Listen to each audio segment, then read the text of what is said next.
realms and realities, building worlds that fight back. At this time, please silence your cell phones. After this conversation, the author, and hopefully authors, you'll see here, we're waiting on May. She may or may not join us, and if not, we'll have a conversation between Nnedi and myself and you all. After this conversation, they will be signing books in the signing tent located at 11th Street between Congress and Brazos.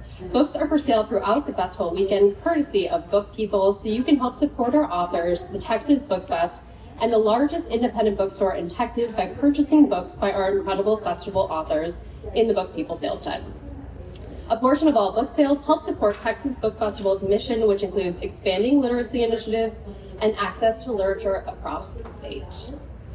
My name is Lindsay McHugh, and I'll be your moderator for today's session. I'm the co-host of Literally Books, the podcast, where we read literally anything. You shouldn't be a saga to find your next favorite read. Shout out to my co-host, is sitting right there next. And I am so thrilled to be sitting next to Nnedi, one of the creators of the complex worlds that we'll be talking about today. In depth of the author, we meet Zelu, a Nigerian-American writer and paraplegic who is frequently underestimated and dismissed at her job, by her students, and even occasionally by her family. After Zelu finds massive success from her book Rusted Robots, about a robot who's searching for meaning and stories in a land overrun by AI, we go on a journey with both Zelu and her main character, Ankara, as they seek to find their place in a changing world. Thank you so much, Nnedi, for joining us today.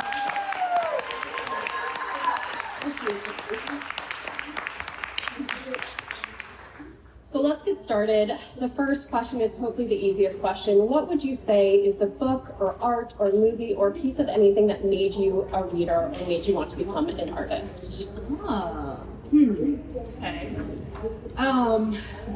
Well, I mean, first of all, like the way that I became a writer is a very personal, very specific journey. So I don't know. I wouldn't say that there's any piece of art that did it. I discovered. I mean, I guess I could just tell the story. It's quite a story. That's why I'm like, okay. We love stories here. Okay. It's a great audience. Okay, so I'm going to tell this story. All right. So, I wasn't thinking that I was going to tell the story today. But okay, so the way that I became a writer, I didn't write anything creatively until I was 19 or 20 years old.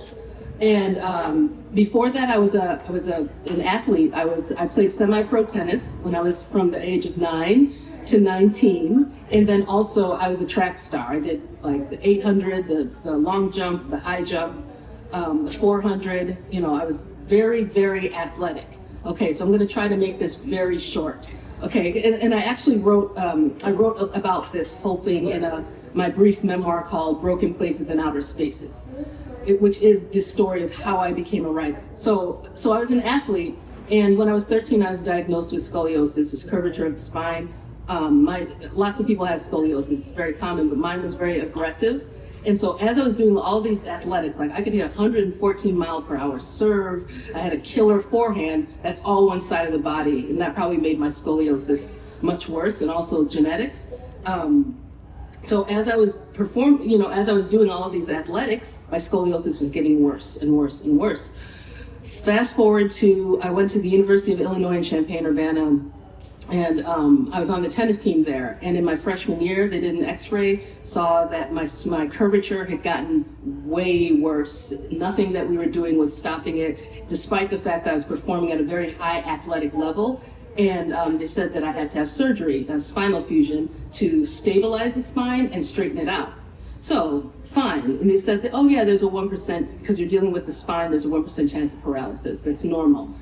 Versus 100% chance that my life would be significantly shortened because my organs would be compressed and I'd basically be disabled. So yeah, it was an easy decision to make. Went in, had the surgery, and woke up 9 hours later, paralyzed from the waist down. And could not, literally half of my body was gone. So you do that to an athlete, a mega athlete. I've been athletic since I can remember. You do that to someone like me, and that is a recipe for just disaster. mental disaster. So for me, they didn't know if I would ever walk again. They didn't know why it happened. I was in that mysterious 1% who just mysteriously responds to that surgery with paralysis. Here I am in this hospital bed. My family everyone had gone home. It was dark in that room, and I was slowly losing my mind because it was like half of my body was gone. And I knew I had to do something because my brain was going to a dark place. If I didn't do something, I would not come back. I knew it intuitively. And I had a copy of iRobot, and I was in too much pain to read it. So I just started writing this story to myself on the edges of the words. And the story was about a woman who could fly. That's just intuitively where my mind went. And when I look back, it's very clear. When you can fly, you don't have to walk. It's very clear, but I wasn't thinking about that. It was just something. I had never written anything creatively in my life. And in that moment when I started writing that story, it was like it's like the planets aligned. One, the story, it wasn't that I was looking to escape, it just, something about it just aligned everything in my mind, telling the story, me telling the story, not someone else, me telling the story. There's something about that just was healing, and it made all of the darkness that was coming in, go back. So there was that, and then there's also something about the line of my pen touching the paper and my eye following it that just was so pleasurable. So that was it. That was how I started writing. That was the moment where I started telling stories. And honestly, to make a long story short, I have not stopped telling stories since that moment. And so when I think about like what inspired me to tell stories, it's a complicated story.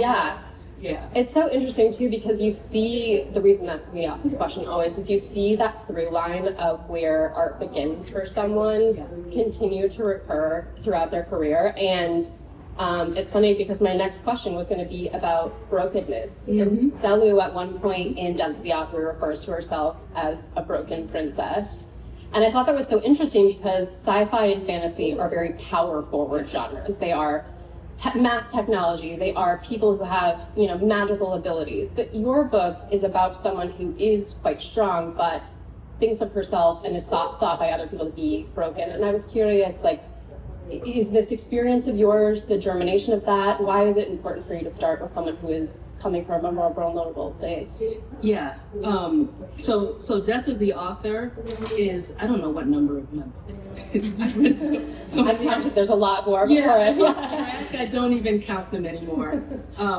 But it is the most personal book that I have written. All of my stories are personal. They all are they come from, that's how I started writing. It's comes from a place of vulnerability, but just from deep inside, often pain. So it's always been like that.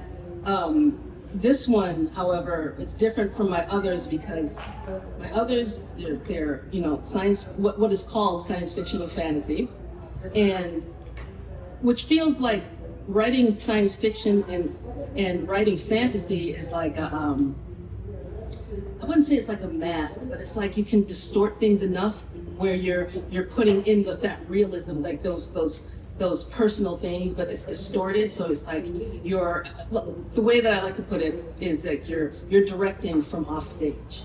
You're directing the story from off stage. With Death of the Author, it's like I stepped on stage and I'm front and center. It is autofiction, autobiography blended with fiction. It is, and so because of that, and it was from the beginning. It was there's so much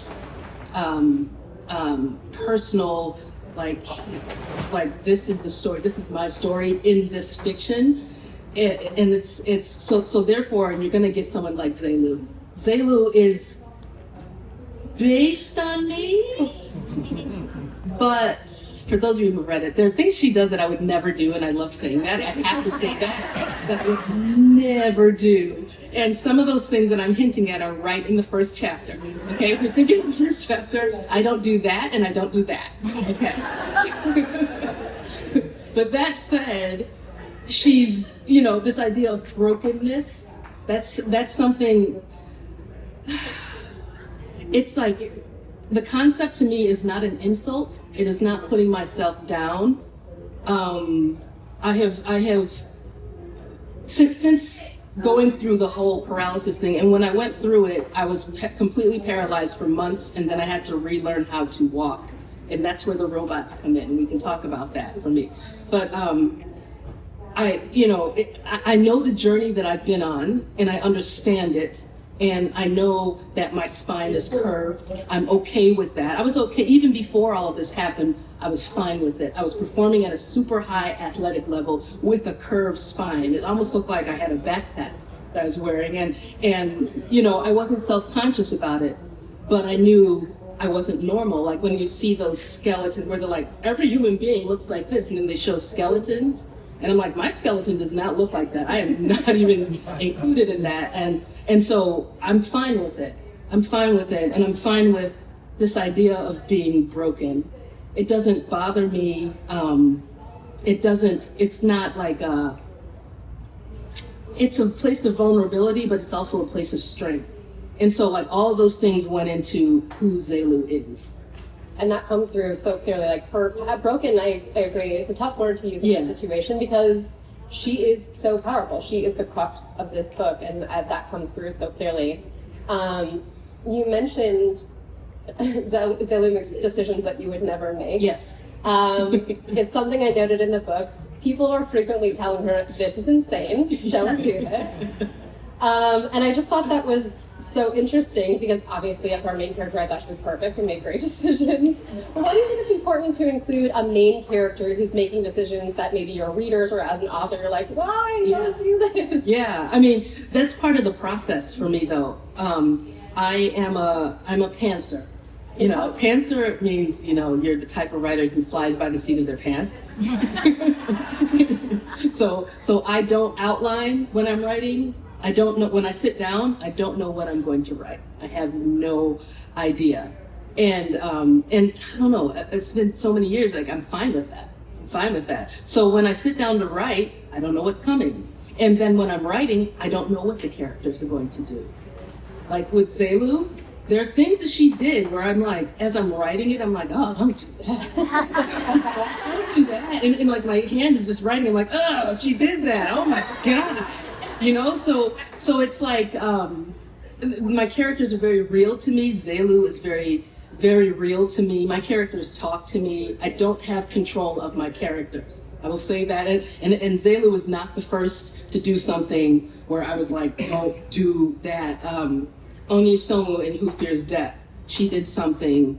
She's going into this room, and I'm like, don't go into I thought that she was not going to go into that room. She was going to look at that room and not go in. She goes into that room, and then she has something done to her in that room that I did not want her to have done to her, and it was happening as I was writing it. And so it's like, it's part of the process where like, there's a freedom in telling these stories where I'm just like, I can just sit back and just let it come out however it will be. And then there are also times where I'm writing something and I won't know, I'll look back and be like, I don't even remember writing that. It's like almost like being in a trance. I don't remember writing that, and then I'll reread it and be like, this is good. This is good. So like that's my experience is very much like that. I heard you in another panel say that you thought of your books as wild animals that you get into the room with, and you tame them throughout the writing process. And that can bite me. Yeah. What is your editing process? How do you? This story in particular is it's a very complex narrative. How do you keep yourself organized? Yeah, that's also a great question. I've always had a very involved editing process. Like my first draft is just mess. It is mess. I call it my ugly draft. It is just full of junk and typos. I know that with Microsoft Word, there are only a certain number of typos that it can have until it just is like, man, it just turns off. I knew it. And it's like, that's like a rite of passage for me when I'm writing. It honestly is. I just like, okay, we're there now. So like, So when I'm editing, I'm, like I said, I don't know what I'm going to write, and I don't edit until the end, until the thing is done, like this unwielding beast. It is like a wild animal, and it's ugly, it's full of everything, like characters' names can change halfway through. I do not correct it. I don't correct it until I'm done. And then, then the editing process is really involved. It's very involved. And my editing process is much longer than that initial writing. Like I can spit something out very quickly, then the editing takes years. And so with this one, this is why I still look at Death of the Author. It's a book within a book. And it's like the stories are bleeding into each other. And it's very, I guess you would call that structured. Like it's a very structured, like the chapters are where they are for a like all of that. But I will say that when I was writing this thing, that's how I wrote it. And so like it all happened very organically. I didn't know what the ending would be until I finished. I don't write linearly either, so I can write inside out. I'll write the middle and then do the beginning and then the end and just jump around and then put it all together and then just edit that and edit that and edit that. And this very structured book came out of that, which is, to me, it's still weird. That I would have never thought I would write a book, this type of thing, where it's like a book within a book, because that's very, very structured. So I will say the editing process of this book too was really, it was very rigorous, so there's that, but also emotional. It was extremely emotional, and my editor, she did something that was really interesting. She went through the whole thing, and then she marked all the places, and there were several, where she's like, oh yeah, you need to go deeper right here. You're holding back right here. She didn't give any details, she just would point it out. And so when she gave the manuscript back to me at that phase of editing, I looked at it and I made a decision. I was like, okay, I'm gonna do this. I'm going to do this. And all the places that she pointed out were places where I was scared. There were places where they went in really, really deeply. And so I did that edit. And this is just one of many different types of edits that I have to do. And that one was so emotionally taxing for me. And this has never happened with any book. So emotionally taxing that I developed this eye twitch. Like right at the end, when I was like literally the day I finished it, my eyes started twitching, and it twitched for a year. Wow. For a year. So it was, and I knew why. It was because I was facing a lot of things, and then when you have to edit it again, you read through those things that are just coming from your chest. It's whew, wow. That is so clear from the book. And one of the things, one, it's interesting that you talk about the narratives as a structure, because it's like you built a house and neither narrative works without that room in the house, and it comes through. Even these highly personal structures come through in a story about a robot. And family is a big thing that comes up. And I think you do this amazing job of capturing wanting to live up to expectations of family, and then simultaneously being so annoyed at the way that those expectations do not align with who you are as a person. Is that one of those things that you had to delve deep in? Are you pulling from personal experience there? Yes. Yeah. That was a trick question. Yeah. Her family in this is also about family. It's a Nigerian American family saga. It's very much about the specificity of this family, and her family is my family. I will say that. Like, even the first chapter, it's an interview with her sister Chinyere, and my sister's middle name is Chinyere. That is my sister. And like, my family has a hard time dealing with me being a writer. You know, it's a weird life, and it's unexpected, you know, and I mean, they've been dealing with a lot with me, you know, since everything that happened to me. You know, I'm this mega athlete, and now this thing happens. So that was already super jarring for them. And then I start writing these stories. and I'm obsessed. Like, once I started writing, I was obsessed with writing the story. I did not care about getting published. I did not care. There was no social media back then. You know, I didn't care about showing these things and getting validation from other people. I just loved writing these stories, and they saw that shift in me. I'd always loved reading, you know, as a big reader, so it should have been obvious that I would read, but it wasn't. And, but they had to, like, both of my parents, they're doctors. You know, I'm Nigerian American. My parents are from Nigeria, and, you know, Igbo, and, you know, typically there's this attitude of, there are only, 4 careers: doctor, engineer, lawyer, and failure. 4 careers. So you don't go into the arts in my family. They don't understand what that even means. It's weird. You're not going to make any money. You're just, you know, it's just bizarre. And so I found myself, and I was always good in math and science. Those were like math and science, you know. I thought I was going to be an entomologist. I love bugs.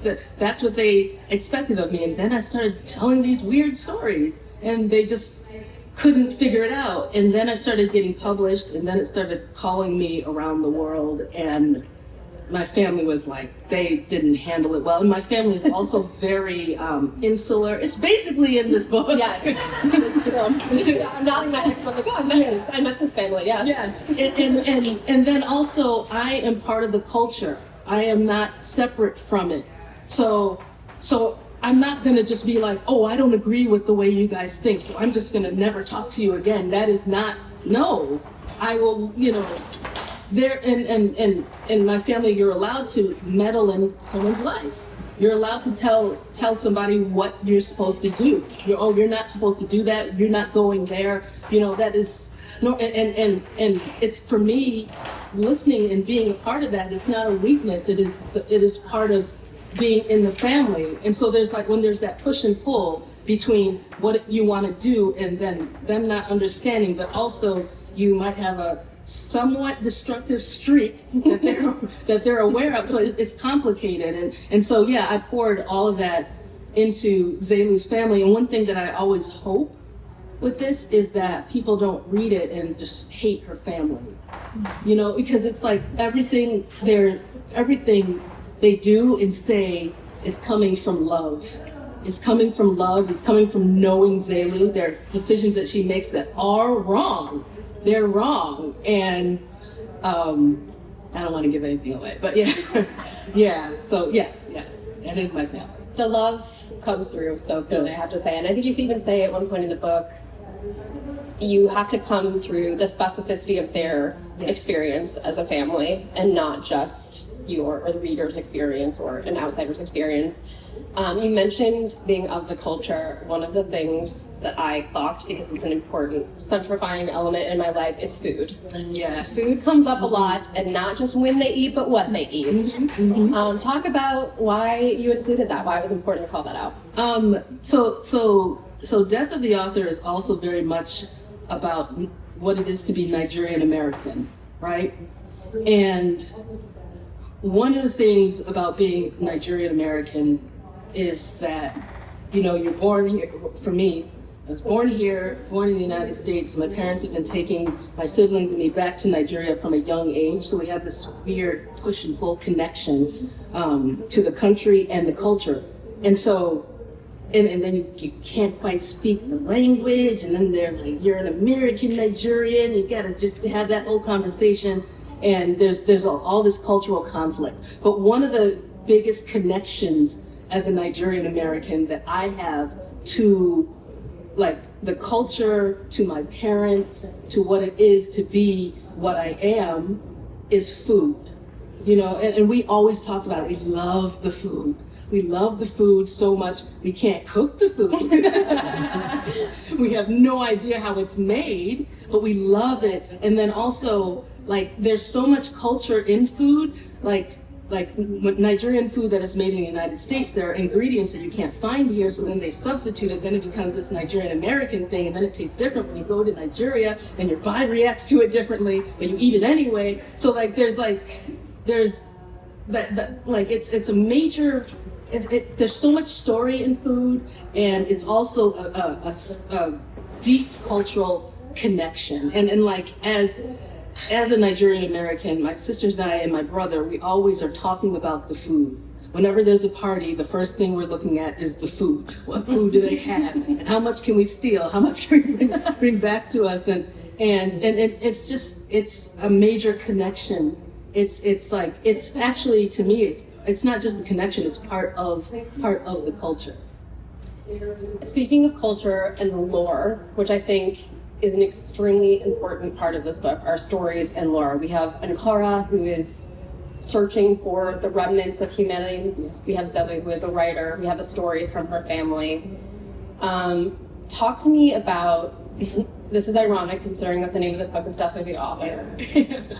But what is the lore, if you had control of it, that you would want people to take away from this work?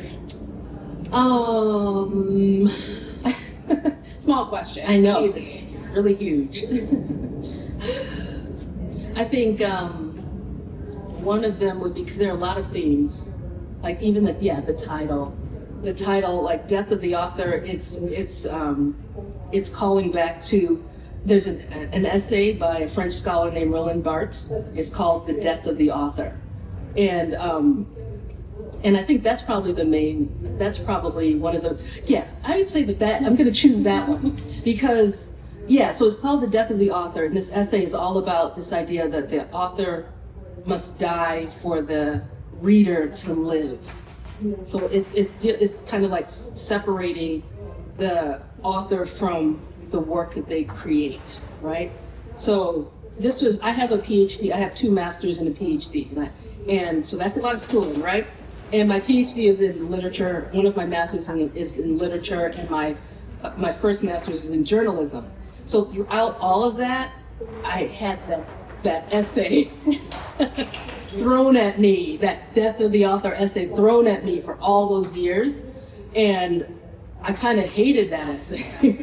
Kind of hated it. This idea of you can't separate an author from their work, and I think about how personal my work is, and so like that essay I've hated, but then like as I'm writing this narrative, I'm thinking a lot about that essay and what does that mean, and these robots who are so that the book that Zelu writes is called Rusted Robots, which by the way is, this is the most exciting surprise I have in my life.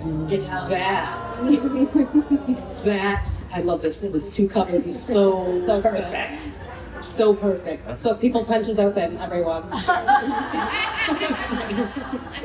But so I'm writing about this woman who writes this book, and it's about a post-human world where all that's left is automation, so robots, AI, machines, everything that humanity has created, and humanity has died. So like this idea of separating the two, I don't want to give too much away, but that theme, by the time I finished writing and then doing talks about this book, I thought I hated the essay, which I still kind of do, but my book might be arguing for the essay. So it's like, I'd have to give you spoilers to just kind of whatever, but I think that's a big theme, like this idea of storytelling, the importance of what it is to tell stories. That's the most important, and thematically in the book, storytelling is the most important thing that humanity produces, this idea of telling a story.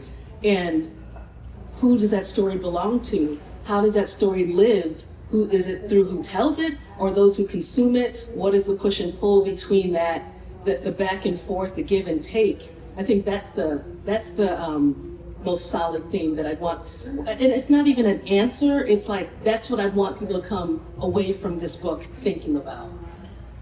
Thank you so much, Nnedi. My heart is breaking because I want to ask you 1,000 more questions, but I also want to give. Oh, that's You too.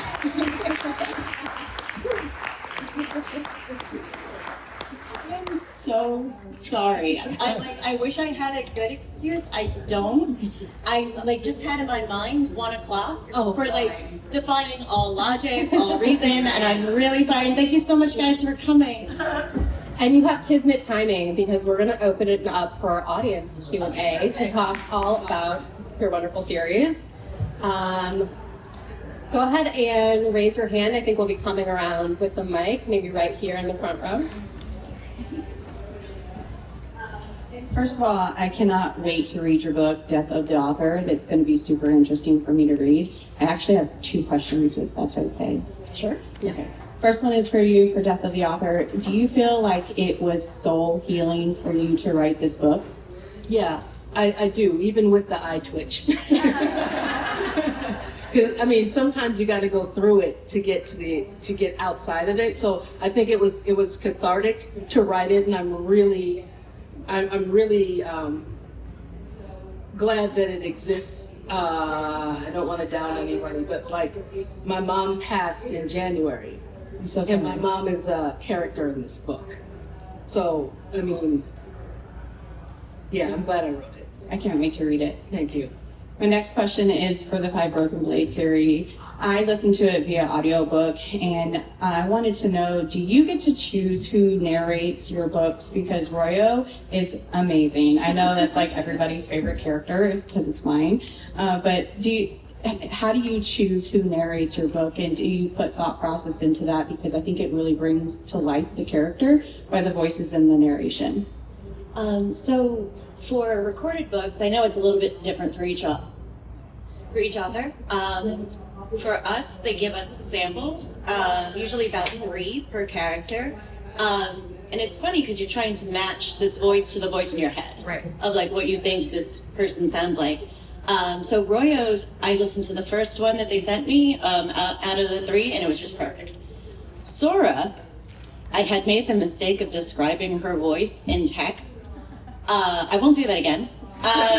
Because I was trying to find somebody who sounds like wind chimes, and that's a really difficult ask of a voice actor. So that was a mistake. But so Sora took 11 narrators to get right. Wow. So, but they did full cast it, so all of the 6 narrators have a different voice actor. I love it so much. It was the best series I've ever read. Thank you so much.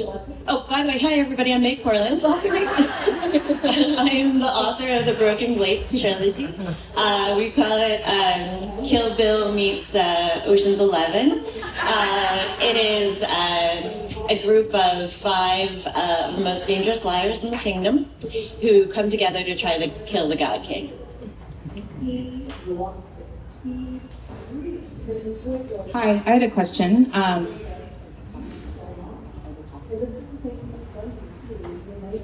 Oh, sorry. I thought someone was asking a question in front. Okay. So in Death of the Author, the book Rusted Robots is described as a life-changing book that becomes, zooms to the top of the charts for years. So were you tempted at any point to make that the book? And if not, now are you tempted to make that as a That's a very good question. It was funny how I ended up writing them. I started writing Zaylu's story first, and I was just enjoying that. I had no intent of writing Rusted Robots, none. So she writes this book called Rusted Robots. That was part of the story, and I was fine with that. But as I was writing it, there's a voice in my head saying, "You need to show your hand. You can't talk about this book that's just causing pandemonium without showing any of it." And I'm like, I just didn't want to do that because it's a book with no human beings in it. What is that? It doesn't even make any sense. So I kept avoiding it. I wrote about 100 pages of Zaylu's story before I was like, I have to do a little bit. And so then I was like, okay, I'll just write 1 chapter, a little bit. Just have a little sample in the book. And as soon as I delved into that world, as soon as I delved into Ankara's voice and her mind, I fell in love with all of it. It's like that whole post-apocalyptic, not post-apocalyptic, post-human Nigeria that's filled with robots and machines. Just, oh my God, I loved it. And it was very freeing writing about non-humans. I didn't expect that. So, suddenly I was writing 2 books next to each other. I did not know if I was just simply writing 2 books at the same time. And I was fine with that. It was weird, but I was fine with that. And then they just did whatever they did, which I don't want to give away. But am I ever tempted to write Rusted Robots on its own? I will just say yes, I am. I'll just leave it at that. I am tempted. Yeah. My question is just super quick. I'm very curious to know if you still own that copy of, I think it's I Am Robot, where you were writing around the margins. I'm just curious if you still have it. I wish I did. I don't know what happened to it. Because I was in the hospital for months, and I was just in a weird place, and I don't know what happened to it. I wish I had it, because that would have been like an artifact to me, because literally that was the moment. But yeah, I don't know where it disappeared to. It might show up. Who knows?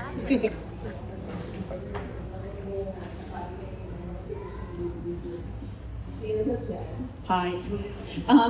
Maya, could you tell us a little bit about your favorite part of writing otherworldly stories? Like, we know why we like to read them. What do you like about writing them? So for this series, it's very loosely inspired by Korean history and Korean mythology.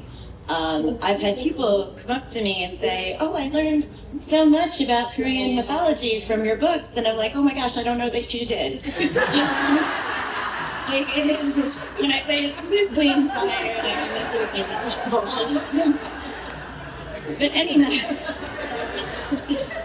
so my relationship with Korea is super complicated. I was born there, and then I was adopted, so I grew up in New York. So it's been really healing, I guess, to set a book in a Korea-inspired world that has a lot of features, and like a lot of my research came into it, but it's also my own. It's a diaspora product of combining like your Western being with like some of the more Eastern themes.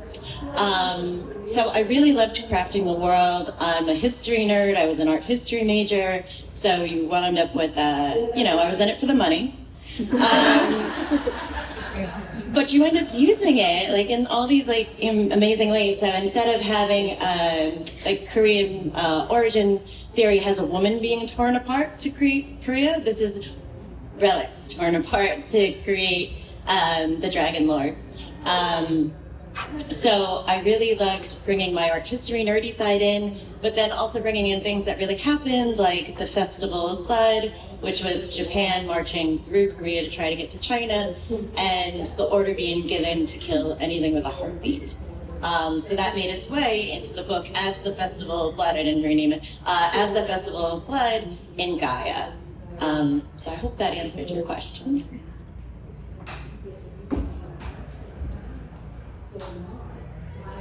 This is George Bowlesby, really. I was kind of leaning back into the title of the paper, which of course is Building Worlds That Fight Back. And one of the things that I wonder is, what is your greatest hope for the reader to understand about the way your literature fights back, basically?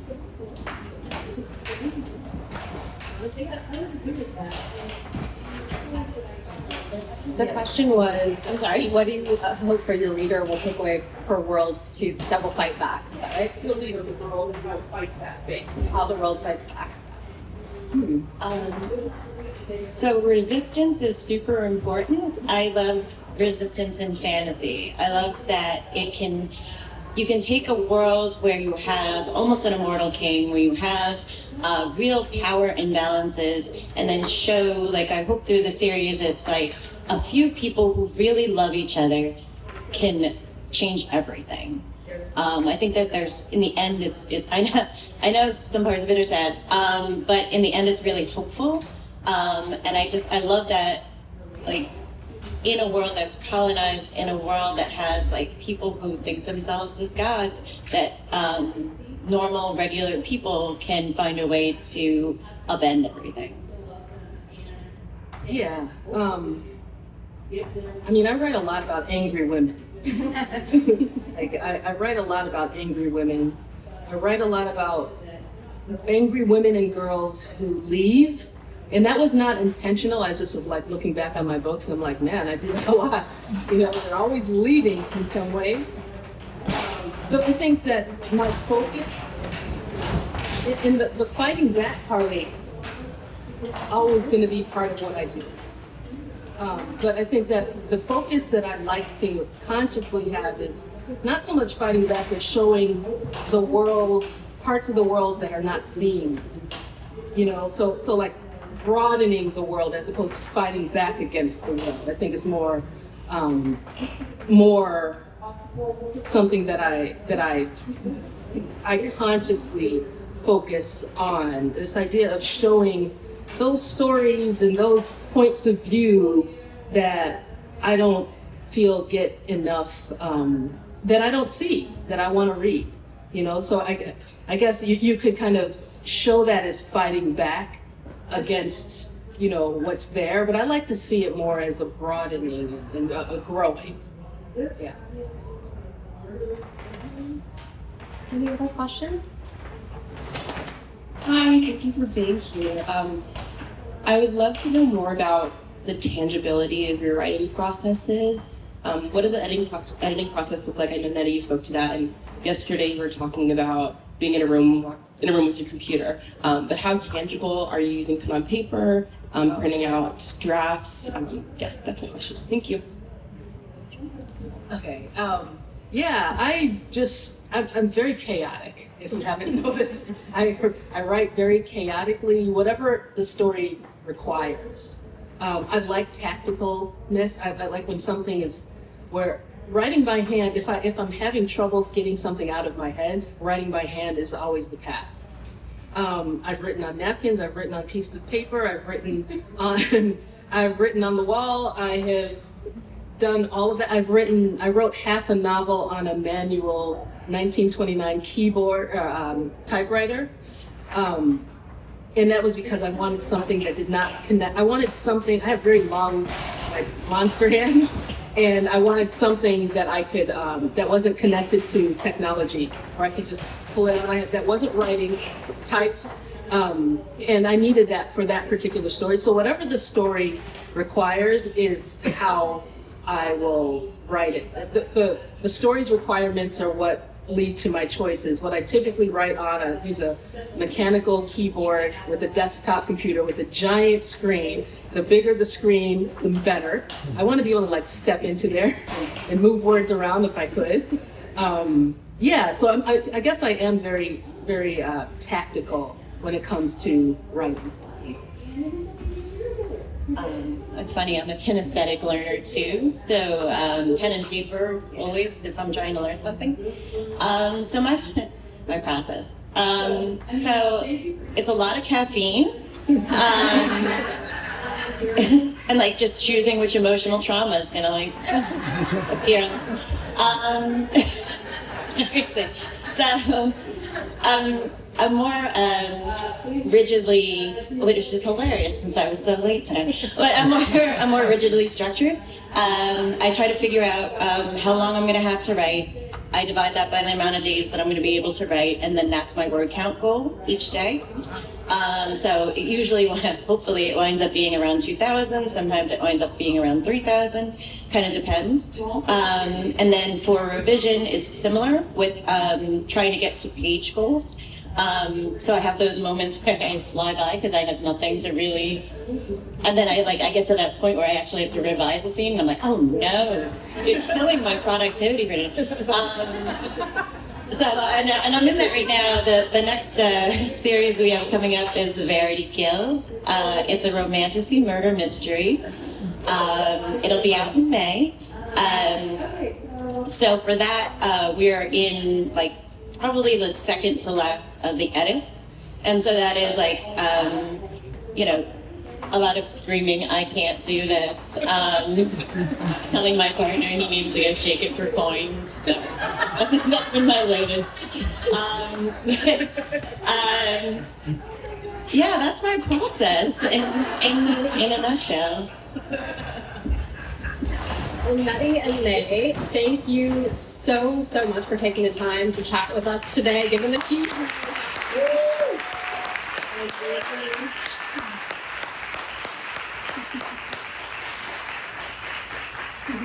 The authors will now sign books in the signing tent on 11th Street between Congress and Brazos. Thank you for supporting the Texas Book Festival and these two amazing authors.